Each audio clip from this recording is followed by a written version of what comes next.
Hey guys, what's going on and welcome back to the show. So for this week's episode, we are reviewing the Wilson TDS ball, also known as the 1205. This ball has two other siblings, the TDY and the TDJ, so for youth and junior sizing. Now this being the TDS, this has the NFHS approved stamp on it, so basically following the high school and collegiate sizing and regulations.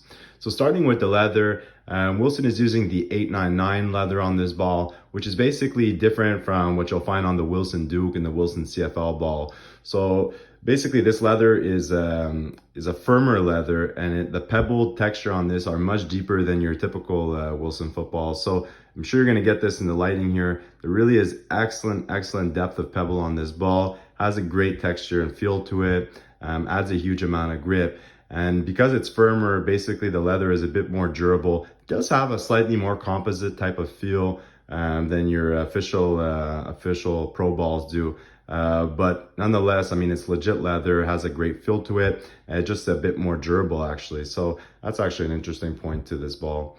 Other than that, basically they're using a red leather here. So red being, relatively easy to break in, has a bit more traditional look to it. Overall, the leather is excellent on this ball. Other than that, the laces, so these are your typical Wilson ACL laces. So basically leather laces with a composite finish to them. That composite finish really adds for a huge amount of grip. So really sticky, tacky, excellent for receivers, for throwing the ball, picking it up off of the ground.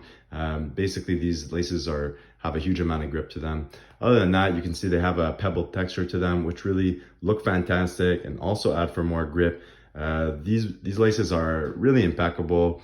Laces are definitely always a preference thing, but they really feel good and look great on this ball. Other than that, you see the stitches both left and right of the laces, so a bit sharper at the ends, typical Wilson fashion. There to add a bit of texture, so a bit of grip, and mostly there for aesthetic reasons than anything else, but look pretty good. And then other than that, basically you have the white stripes. So again, NFHS and NCAA regulations. So on the top two panels of the ball.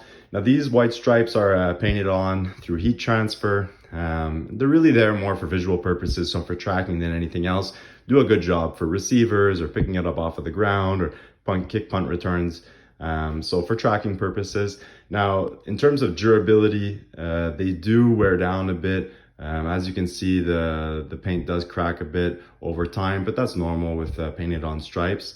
And that's pretty much it. So we'll give you guys a good look at the whole ball here. So basically on this side, you have the Wilson in a large gold font, 1205 and TDS on this side of the ball, leather high school. And then on the valve panel, so same large Wilson gold font, WTF 1205, inflate to 13 pounds, leather, high school, TDS in a smaller size, NFHS approved and made in USA at the same Ada, Ohio factory as all the other official leather balls. So overall, I mean, this ball is a fantastic ball. It will run you a bit less than, for example, the Wilson GST or any of the pro balls, making this really a more budget-friendly football. It's really excellent for, anybody just looking for a great football, but also for teams, looking for a lot of balls to practice with, because it really has that pro feel to it, although will run you a bit less. And because of the firmer leather that they're using, it does make it a bit more durable as well, which is pretty interesting. So overall, an excellent ball. Definitely recommend this to anybody looking for a good ball. So that's it for this week's episode. So remember to like the video and subscribe if you haven't already, and tune in next week for another official leather football review.